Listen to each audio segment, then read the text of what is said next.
anytime you're dealing with somebody, right? You have needs, they have needs. And some of those needs aren't going to align, but it's are you willing to give up enough to be able to be with this person? And is it worth it? And it just felt like it wasn't. I had to be real about this is what I want to do. Is this person being in my life and being with me in the future worth being able to do that? This is Sad Boy Radio. What's going on, everybody? Welcome back to Sad Boy Radio. I'm your host, Matt, and today we got a very special guest in the building. Man, he's Sir. open for B.O.B. and J Electronica. He's got a lot more to that, but those are the ones that we'll say for today. Recently went on tour, the president. Sir. Yes, sir. Go ahead and introduce yourself. Yes, sir. I'm Prez Harris. Man, I appreciate you having me. Hip hop artist from right outside Chicago.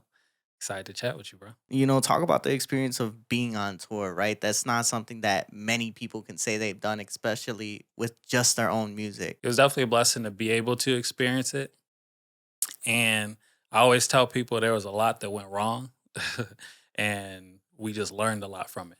So that was my first time doing it. It was self-produced and we went to 6 cities, ended up having 7 shows. Milwaukee was the first show, but it went so well they want us to come back. So we had 2 shows in Milwaukee, obviously here in Chicago, Atlanta, LA, New York, Toronto. How big were the venues? They were decent. A lot of it was set up through SoFar. So it was different type of venues. So, we had storefronts and we had some venues as well, like Chicago, Milwaukee, and some spaces that were larger and some spaces that were smaller. So it varied. I mean, shit, that's just another name that, holds value as well. So far, like, Yeah. if you're going on tour with them across the country, that says something about what you're producing, right? Yeah. For you mentioned that there was a lot of struggles that you guys had to overcome, a lot of learning curves. What's one of the biggest ones that frustrated you the most? When you go to these different cities, not necessarily having a plan, right? So we would get there and a lot of it was a weekend. So people thought I was there like the whole time for like 3 months we was just gone. But most of these days we was out, flew there that day, maybe had the show that night or the next day, and then flew back early the next morning. So logistically, it was a lot.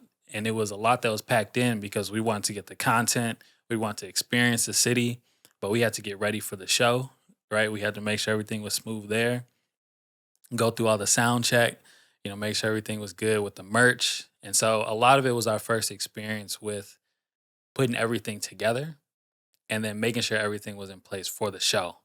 And we had to really understand that music comes first, right? So that's the thing at the end of the day that people are coming out to see, but there's all this extra stuff around it. So that was one of the things that I really learned was, hey, you got to come here with a plan and make sure that the music is at the heart of it.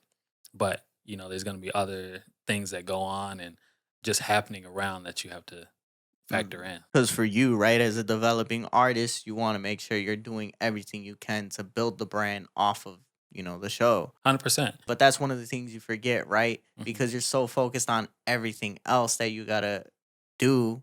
You forget, like, hey, I gotta put on a show for real. Yeah, I gotta for go real. make sure the music's good. I gotta make Yeah. sure these fans, like what I'm doing. And that was the thing for me. It was like, these people paid this money to come see us, right? We had some people, coming across the country to different shows because maybe we didn't go to the city that they were in. So you got people coming out, spending time at your show. And it's like, I want to make sure I'm putting on a good show. And they don't know, like, I had to struggle to get into the Airbnb today. Or, they didn't know that I was sick and like I was just drinking tea all day trying to make sure I was good. They just came for a show. So you got to put on a show for them. You have these fans coming out that you don't even know what they look like. You don't know what they represent, but your music resonates with them. So to a certain degree, they're similar enough to you. How's that experience feel for you? It's everything that we wanted. When you initially start with this music stuff, I think it's oftentimes out of passion. It's out of feeling like this is something that I'm good at, but I also love to do. And I just want to be able to make it and make something that allows people to resonate with it in the same way that music and artists resonated with me, because I think we all start as fans of music first. and fans of different artists.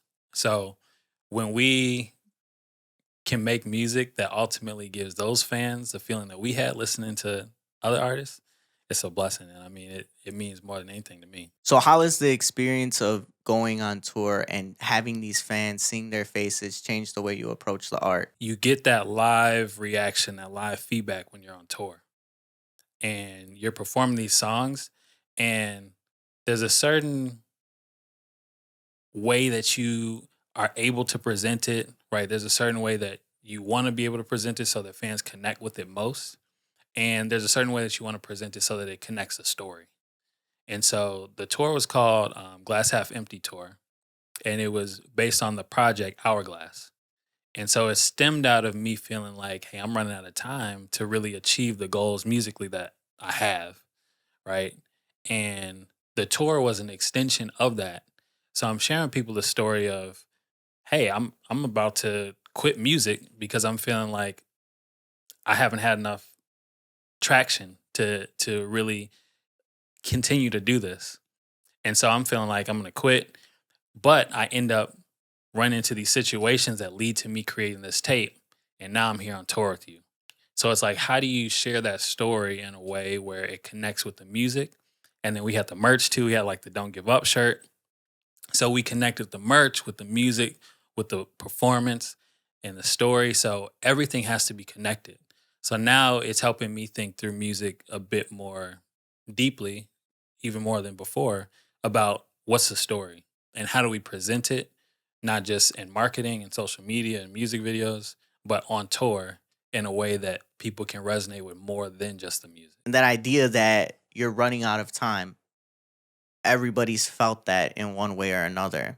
You know, when you start to see everybody in your life around you advancing, you start to wonder, like, what am I doing? Am I just chasing things that have no meaning? And even when you talk to certain people and you talk about the things you're passionate about and you don't see any reaction on their face, it's like, oh, this doesn't matter to people. So it makes you second guess your whole life and you're like, damn, I'm running out of time to do something meaningful. Where do you feel like this feeling of you're running out of time came from? A lot of it was social media.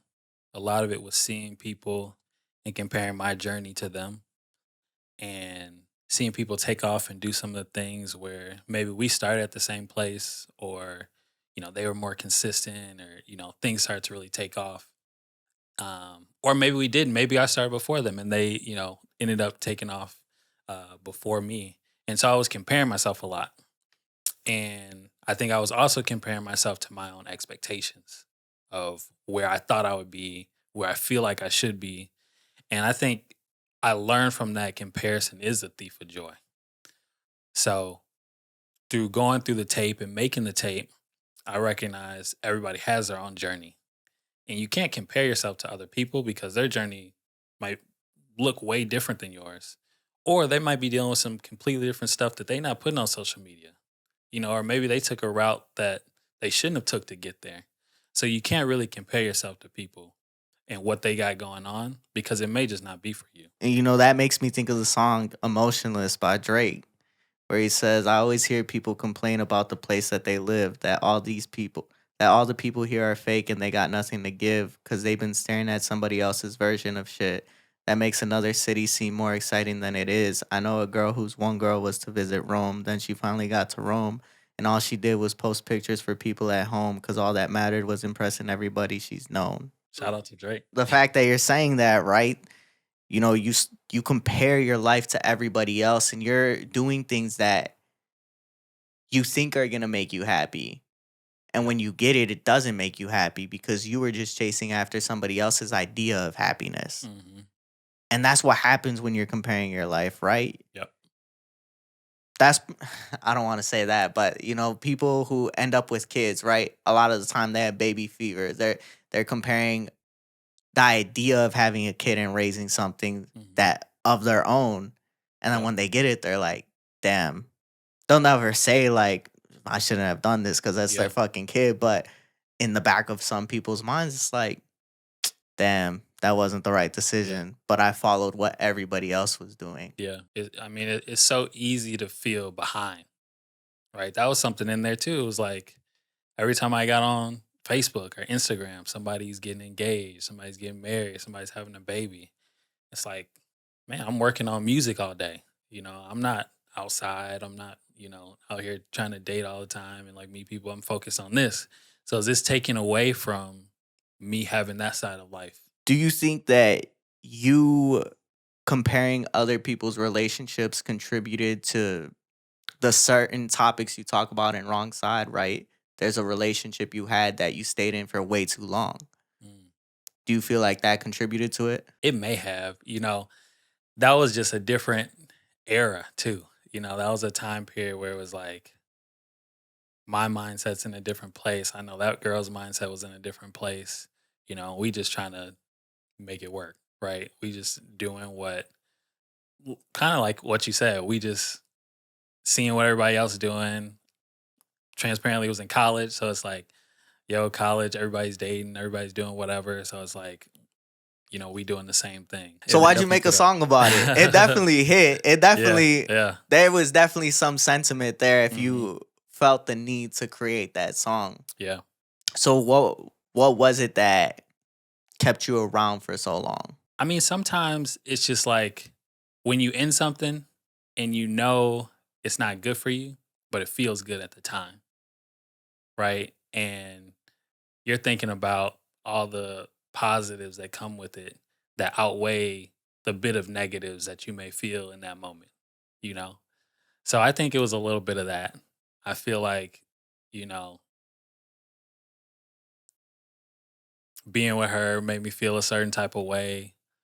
She was bad at the end of the day. Like, we was kicking it, having a good time. I go to parties and stuff and, whatnot. So it was just in that moment, it had different positives, different pros of just how I felt with that person. But knew deep down if I really took myself out of the situation, it wasn't a good relationship. Now that you talk about college, I was in a similar situation where my boy, he had told me, he's like, oh, like she just got you on the hook. Hmm. And I was like, that's all right. I'll stay on the hook for as long as possible, as long as I get to be with her. And I was Hmm. like, looking back, it's like, damn, I really was on some, that's some simp shit. But at the end For of the sure. day, when you care about somebody and you're in that relationship, you're like, okay, like I'll go through this struggle as long as there's the positive of I'm feeling good, Hmm.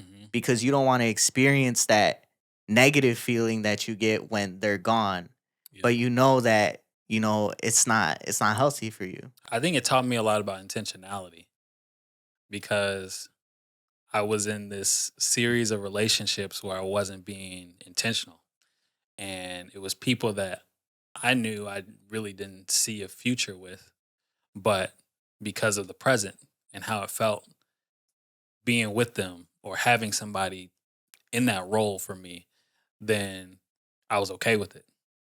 When really it was ended up being a waste of time or waste of money, being in a situation like that. So it taught me a lot about being intentional in the relationships that you have. I think that this just one of those things that, as somebody in your early 20s, you go Hmm. through that because, Yep.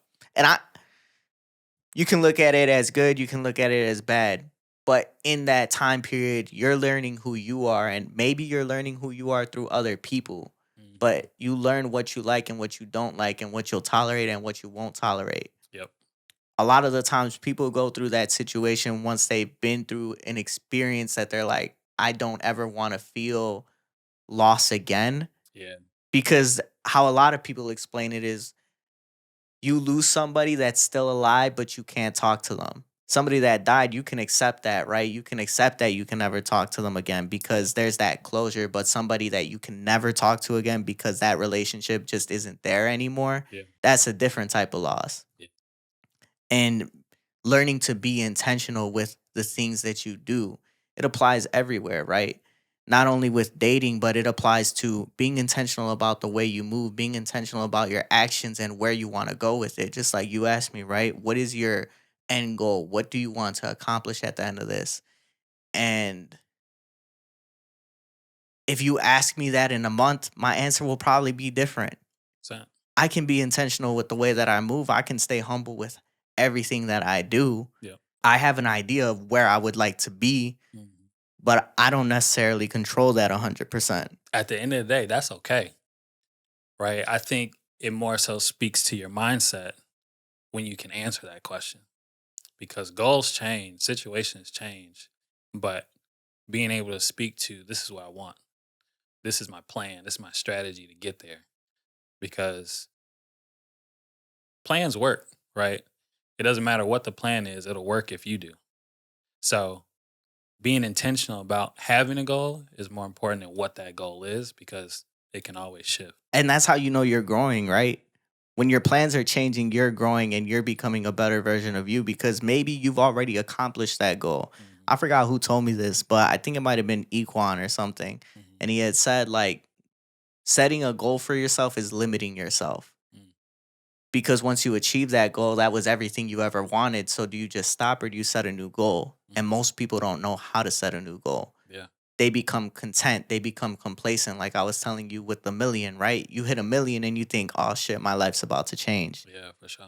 That shit does not fucking change. Like I'm still doing the same shit I was doing Yeah, 2 months ago. yeah, And we've had, I don't know, 3 million more mhm, views. yeah, But what I can say is I set the goal of hitting 10,000 followers by the end of the year. mm, And we are about to hit 10,000, most yeah, likely, cross my fingers, yeah, tonight, yeah. It's lit. which is crazy Yeah, because I even said when I set that goal, I mhm, said I want to hit 10,000 by the end of the year. I don't mm, know if it's going to happen. We can definitely hit 6, yeah, but the goal is 10,000. mhm, So to see that happen in well, what do we got? Like 2 months left of yeah. 2023? That shit's crazy to Now me. you can make a bigger goal. Again, that's something that I don't control. Mm, I understand that you can lose it just as fast as you got it. yeah, definitely. So Definitely. I'll never sit here and tell everybody like, "Oh, I got these type of accolades," Yeah, because shit, I can have a real flop tomorrow and this shit will only do 200 views. yeah, And that's that's just true. the name of the game. The important thing is you putting in the work, right? Some people would have hit a million and stopped working. They would have been like, "Oh, I got a million. Go check my stats. You know, go check my metrics. I don't shoot." But you turned up even more. So because of that, now you seeing the fruits of it. All right, 10,000. Boom, we hit that. Let's go to 15. You know, so it just as you continue to go, you start thinking and dreaming bigger and start realizing, okay, this is what this could be. And for you, consistency's been one of those things that you say there were different things in your life that pulled you away from the music. Hmm. You know, you dropped an album in 2015, State of the Union, right? Yeah, I don't want to fuck it up. yeah, a little mixtape. Yeah, State of the Union. 2022, you dropped Hourglass. That's a 7 year gap. What were some of those things pulling you away from the music? In 2014, 2015, that was my first time doing this as a solo artist. So in high school, we was making music, right? We had much to do, but we was making music and we did it as a group. So one of our, core members, my homie forever, right? He left. And so when that happened, we kind of fell apart. Like we weren't, making music at the same cadence and everything. And so when I went to college, I wasn't making music at all. I wasn't planning on doing it. And I got drawn back into it. And it was, okay, you've always done this as a group, but this is your chance. Are you going to do it as a solo artist or not? Are you going to take that shot? So I jumped in, I did it, and I saw some early success, and I kind of leaned on it. And I kind of sat back and was like, oh, people like the tape. We kind of like what I was saying when you was like, got a million, but you kept going. Put out the tape, people liked it, open for B.O.B., J Electronica. And I mean, to be fair, I was in school. So I did have stuff to do, but it was like I wasn't going as hard making music anymore. Could have dropped out. I could have dropped out. Yeah, absolutely. But, I was just kind of staying around, just lingering, dropping a song here, dropping a song here, shooting music videos. Then I finished school and it was like, all right, well, I got to have some money. So it took me a little bit, tried to get on my feet with with a job and everything. And then tried to get back to it a little bit and the pandemic hit. So at that moment, that's when I was like, all right, am I going to do this for real? because I'm kind of just been sitting here and I had some early traction and just kind of sat on it. And it's like, are we going to actually go for this and do this for real? Or we should just quit right now. And I was really leaning towards quit, sat on it, prayed on it a lot. And actually, my homie Davo, he's on my song One and Only. I had sent him that song probably like 2018. So he hits me out the blue and he's like, yo, we need to finish this song. And I almost was like, no, like I'm done, bro. I'm not even making music no more. But he was like, yo, we got to finish this. This is a hit song. So that brought me back into it. And in making that, I kind of found my joy again, made Wrong Side, finished the project, and then it's just been up and up from there. You got drawn back in. That's what this dude did. He did that to my cousin. He said, you got to get back in the studio. And it takes people like that. Like, it takes people that support you, care about you, and believe in you to be like, no, you're not going to quit. Like, come on. You got work to do. What was it that was telling you, like, this isn't for me no more? Being half in, half out. So if anybody asks me my goal about anything, it's to do what I'm doing at the highest level. That's always been my goal about anything. Like, excellence is it. Like, it's that or failure to me. And so I felt like I wasn't doing that. And I was shortchanging the process. And I care too much about music, care too much about hip hop to not put everything into it. And so it just didn't feel like I had the capacity to do it. And literally was like praying, like real sad boy vibes. I was like, this is it. But, God had told me don't give up. So talk about Wrong Side. It's a song that resonates with a lot of people. For some reason, that's their favorite when you go on tour. Yeah. What do you feel like it is about that song that resonates with people? I think people always like a song that makes them feel confident. I wrote that song at a time where I didn't feel confident. And so that was me feeling like, all right, I'm on the wrong side. So how do I flip this, so that I'm feeling like how I want to be feeling in this music? And I think that was a lot of what the tape was about, because musically, sonically, it feels good. Like it's very bright in a lot of points. But if you really listen to the lyrics and dig deep into it, it's kind of sad, right? There's a lot of me working through potentially quitting music and trying to figure out if this is for me or not. So Wrong Side was one of those songs where I was like, let me have fun. Let me see what it's like on the other side. And that's what it really stemmed from. The other side being in a space where you are confident, in a space where, you were on that other side, on the wrong side, and you saw what it was like, and now you're here. I saw the track as you stunning on somebody. That's what I saw. It's a the little track bit of as, that too. right? It's a little bit of that too. What is it? Oh, fuck, I can't remember it off the top of my head, but the grass is greener. Grass is always greener when you've seen it from the wrong side. Mm-hmm. So that's a lyric that's really, pointing to, hey, I didn't seen it from here. And now we're here at this point, and we can celebrate in this moment. And even, like you talking about wasting time. Mm-hmm. And that's the real part that I listen to, because I'm like, this is a real situation. Yeah. I like songs that talk about real situations, and that was a real situation, right? Yeah. You mentioned, infidelity and, staying with that person even through that, and realizing later on, like, I wasted my time. Mm-hmm. But now you're on the wrong side. For Wrong Side specifically. And it's not like I was on no like rap cap or nothing like that. But there's times where I may like borrow a certain piece from a homie situation or whatnot, right? Just to make sure that it resonates with everybody. But you gotta be careful what you put in these raps, because I promise you will manifest it. That shit happened to you afterwards? Yo, it happened to me, bro. Like, you're writing these songs, you recording it, you practicing it, you putting it on shows. Like, few months after it came out, it definitely got into a situation like that. And it was like, man, I was sitting back listening to Wrong Side one day, like, I did it to myself. And the crazy part too is that was her favorite song. Wrong side, and she ended up on the wrong side, bro. She definitely did. What do you feel like you were trying to convey through the song? I was celebrating something, and at the time, it wasn't a ton to be celebratory of, but I did just finished this song, um, One and Only, right? So I'm finishing that and I'm kind of like, all right, I'm getting back to who I was musically.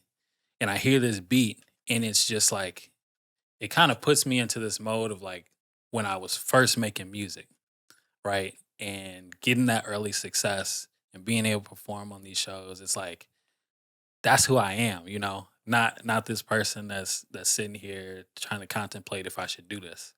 So part of it was that beat kind of brought that old part out of me. So I was able to translate into making something where I feel confident and, you know, encourages people to celebrate more so than and stun on people a little bit too. So then Hourglass, man, that's such a wild concept to name your EP after. You have the hourglass, you're inside, it's stuck, you're being drawn by the sand. What was the idea behind that album cover? Time is running. You know, you can't stop it. So if you look at the cover, I'm in there trying to like hold time up, right? And at the end of the day, you can't. It's gonna keep going. It's just what do you do with it, right? How do you continue to progress and make the best use of time and use the time you have to have an impact on others? So that was that journey of me through the tape of okay, I can't stop time. Well, how do I utilize this best for, you know, what I feel like I'm called to do or what do I want to do? So I felt like that encapsulated that feeling, that story by me being inside of it. Do you feel like you had a fear of time passing you by? I think so to an extent. I mean, not to like be arrogant or anything like that. I'm someone that from being a kid, people always told like you can be wildly successful, you know. Um, was very bright as a kid. Went to Northwestern. Praise God. You know, I was able to do some things where people really thought of me in a high regard. And so now I'm in this space and it's like, whoa, I'm like mid 20s and I'm still trying to figure it out. You know, and I think all of us were like figuring it out, but we're thinking about it as we're supposed to already have it figured out. So being mid 20s and thinking I'm still figuring it out and imagining that everybody else at your age has it figured out is a scary thought for sure. It's funny though because nobody has it figured out. We think everybody has it figured out, but in reality, nobody has it figured out. You know, I think about that. I don't think about it as much anymore, but sometimes it will hit me where it's like, I do feel like I should be farther along in certain steps of my life. I have the credentials to be in certain places, but like we were talking about, you have to find that balance. You have to find what makes you happy because look at you, right? You got your computer engineering, right? Yeah. You got your computer engineering job. Mhm. But when you do a job like that, you have to dedicate a lot of your time. Yep. The work life balance isn't really even there. For me, Mhm. I got my psychology degree. Mhm. Can't do shit with that. You got to go get a master's. For sure. But I understood that my goal in life was different than just going to get a master's. Then after that, go get a doctorate. After that, start listening to people's problems. I do that to a certain Yeah, extent, yeah, for right? sure. But I didn't need to pay hundreds of thousands of dollars to do that. Yeah. And I do it in a capacity that I like to do it at this point. Mhm.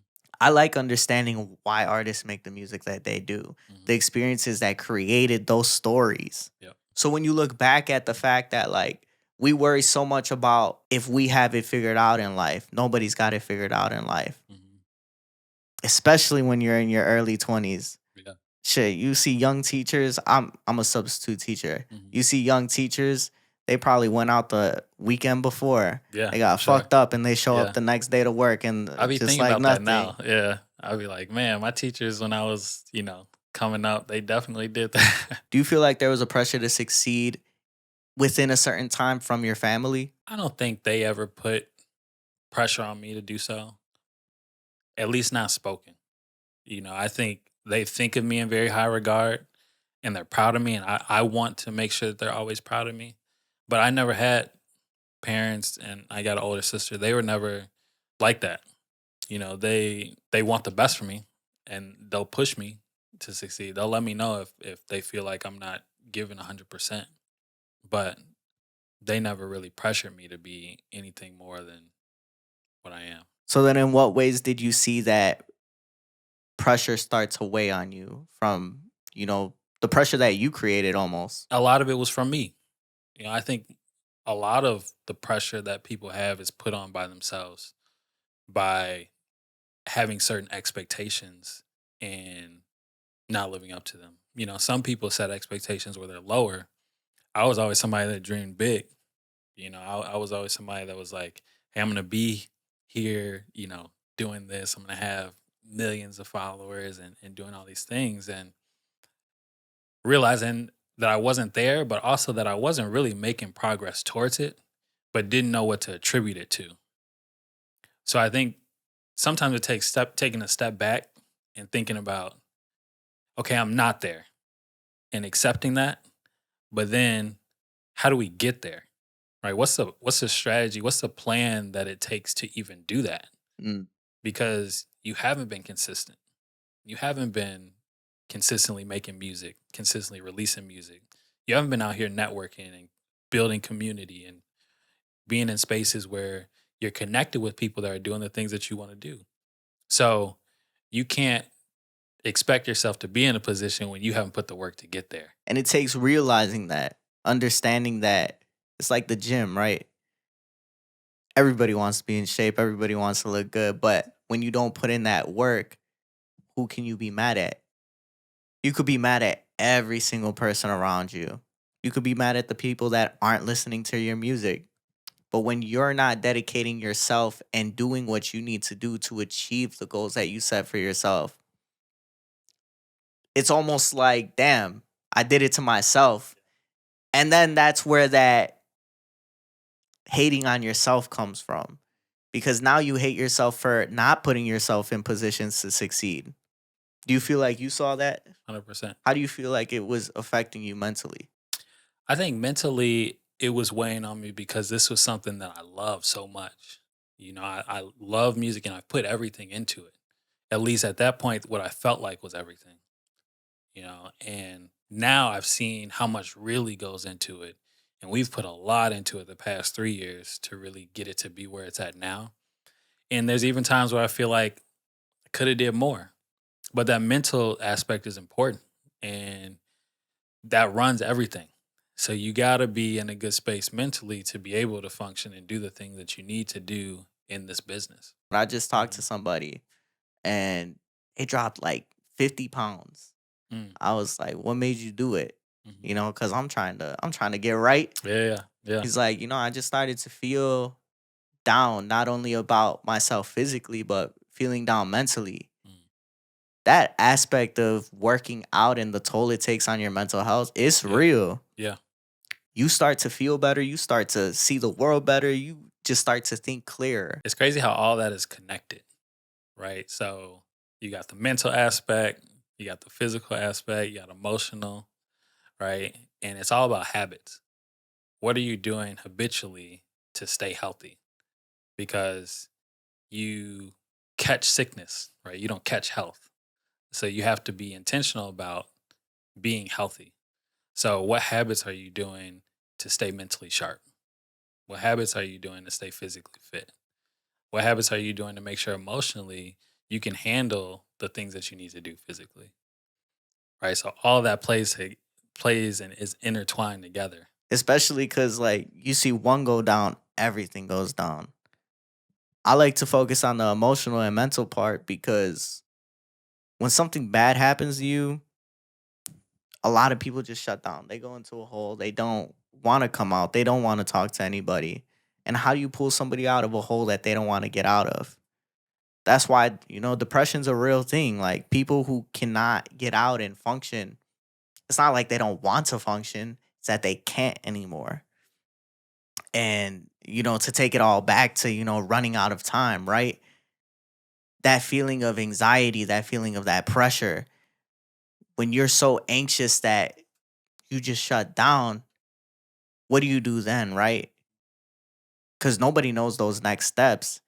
If everybody doesn't have their life figured out, how do you expect me to figure it out? I mean, it's a tough situation. Um, and music was therapy for me. So being able to, and this was mostly in the pandemic. So it's like, we can't go nowhere, right? I'm sitting in my room every night, every day. Can't, do anything else. So it forced me to not just think about what do I want to do and what do I really want to put all my energy into, but taking the time to think through this emotionally, mentally, what do I need?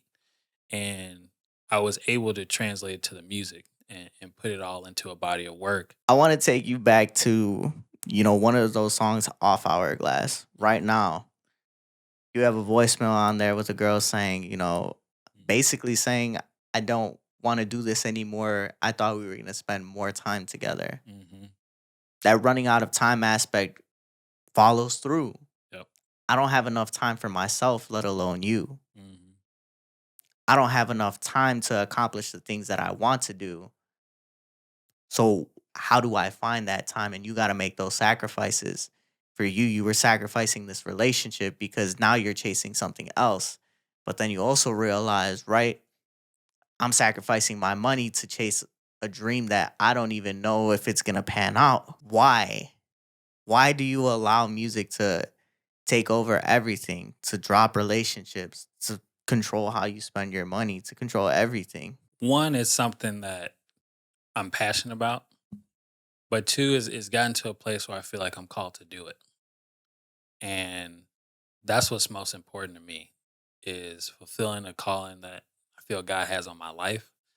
And so anytime that you want to have success, you're going to have to sacrifice, whether that's in, you know, engineering or finance or psychology, whatever it is, right? To be successful, you got to sacrifice something. That's just unfortunately how it is in this world. But with this, it's like times 10. I don't know what it is, but you have to sacrifice relationships. You have to sacrifice money, time. It just takes so much to be able to do it at a high level. And I care about it that deeply to be able to put that sacrifice and work in to be able to get there. Why do you feel like you couldn't do both though? It depends on the relationship, right? In that specific case, it just didn't work out best, right? I had my own needs, and anytime you're dealing with somebody, right, you have needs, they have needs. And some of those needs aren't going to align, but it's, are you willing to give up enough to be able to be with this person? And is it worth it? And it just felt like it wasn't. I had to be real about this is what I want to do. Is this person being in my life and being with me in the future worth being able to do that? A lot of the times that answer is no, Yeah, 100%. because they don't understand the toll that it takes. Hmm. You think you understand it, you think you want this lifestyle. But when I'm editing for 8 hours, one day, and then every other day I got to edit 3 hours Yep. for you making a song, I want to knock out 3 songs. I want to be in the studio. Yeah. I don't have time for this. And unfortunately, that's the reality you've stepped into. 100%. The problem is that there's a false reality that sometimes you've created, but also this person has created. Hmm. Because when that relationship first starts, it's everything's good. I can spend a lot of time with you. Yeah. But 100%. but once that starts to settle, you start to realize, like, let me get back on my grind. Let me get back to who I am. And that's always been the thing. It's like I've never been in a relationship with someone that I just couldn't spend all day with, all the time. And that's the type of person I am where I want to. If I'm in a relationship, I'm committed, right? Just like I was saying, I'm all in. And Mhm. so having this person being like, I'm not getting enough of you, it's tough for me. And it's like, well, if that's the case, I don't want to hold you back from you being happy because this is all I can give. How long did it take you to understand that, though? Sometimes I'm still understanding it. I think I really want a relationship. I really want a family. Like, goal is to get married and have a partner and somebody I can build with. But at the end of the day, this is, I have a song that's coming out, and I said, life became the music. I'm too scared to lose it. So like this is become life. That's probably the bar I was talking about. Yeah, for sure. And so it's like, how do I have somebody that is built into that? I'm still trying to figure out. So at what point do you feel like you'd be content? Because there has to be a happy medium, I guess, right? Mhm. Because you can chase this for as long as possible. Yeah, yeah, And you can almost forget to create that family. You can almost forget to build something outside of what that legacy is. Man, I can't wait for this Gold Haze album to drop because man, I'm telling you, there's so many quotes in there. yeah, But I don't know if I can say it. I'm gonna say it anyways. for I'll sure. let him know. But Yeah. on there's a song where with Femdot, Mhm. and Fem's talking about, I need to build a legacy outside of these rhymes because I want to be known for this shit, Mhm. but I forget to live life. Mm. And that's a lot of us. Yeah, 100%. We forget to understand that there's stuff outside of this music shit. There's stuff outside of this entertainment shit. Mhm. We're so focused on building, building, building that one day we're going to look up, and I don't know how old you are, but Mhm. for me, for example, right? One day I'm going to look up, I'm going to be 30, 35. Yeah. And what am I going to have to show for it? Yep. 1,000 episodes? Yeah. Yeah. A good social media following? That's great. Yeah. I want to build that, Mhm. but I also want to know what happiness looks like outside of business. Who you gonna share it with at the end of the day? So it's definitely something I think about and weighs on me a little bit. It kind of factors into the whole time aspect, but it's like I asked myself recently, all right, if I reach all the goals that I have in music, but I don't have a wife, don't have kids, will I be content? And my answer was no. And so I definitely understand that that has to play a role in my life in order for me to be fulfilled. So we working on it. So where does that idea that a relationship can only last for a certain amount of time come from then? I think that everything only lasts for a certain amount of time. I think we all have seasons in our life. I think sometimes certain relationships will be lifelong, but sometimes relationships are just for a season. And so I don't think any experience is wasted. So time that you spent with someone and learning from that is important, especially if it's like a romantic relationship, but also just friendships. Sometimes friendships come to an end, and it sometimes they just look different, right? The time period that you had where you were best friends may only be for a season in your life, and it gets to a point where you gotta love people from a distance. So I think that's something that I'm learning more about is on the friendship side. Especially as I continue to rise in my career, things shift and change. I had that experience a lot, especially when I started this. And I still talk to my friends, but those conversations look a lot different. Mhm. Growing up, I'd see these people every day, talk shit to each other every For day. sure. That's not what those conversations look like anymore. They look like, how's your family? Hmm. How are things going? Yep. Everybody always asks me about the podcast. Yep.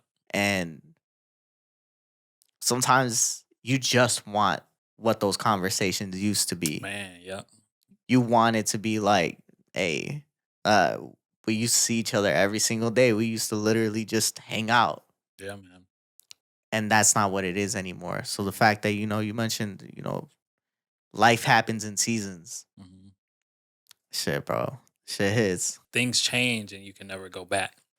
We just went to a reunion, for high school, and it's like things change. People get married. People have kids. People change personality wise. People are just doing different things. People had different life experiences that were way different. You know, experiences that were rare. Whether good or bad. And it's like, how do you connect with this person knowing, man, I used to sit by this person every day in class and we were the same. Obviously we had different upbringings, but we were in the same situation at one point, and now we're completely, different. So when people see Harris, what do you think's the biggest difference they see now? I would say I'm more intentional about a lot of things.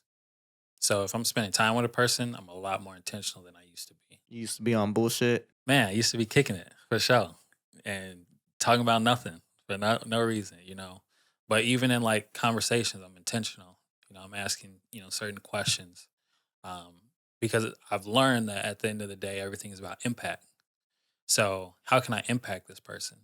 Even if, we have a brief interaction, what about our interaction can make their day better? And sometimes it's just kicking it. Sometimes it is just chilling and having a good conversation. But it's like, what can I learn from it? Or, what happens in this interaction that makes it worth it? And taking those experiences and growing from it at the end of the day, and not being afraid of time passing you by.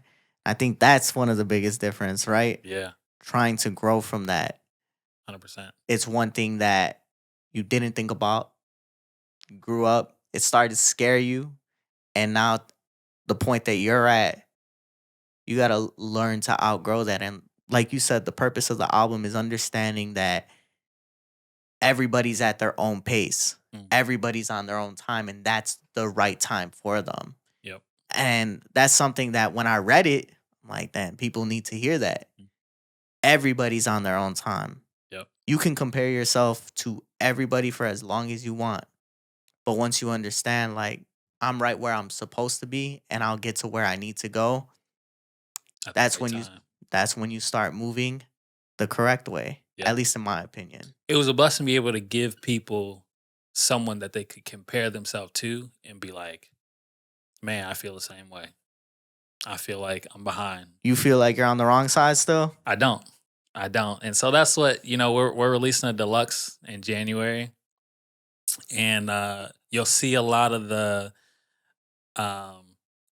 improvements and, evolution from the first uh, version of Hourglass. So, new cover that's showing the growth. New music. You're gonna that's be on showing the other growth. side? Yeah, we got the wrong side remix. So,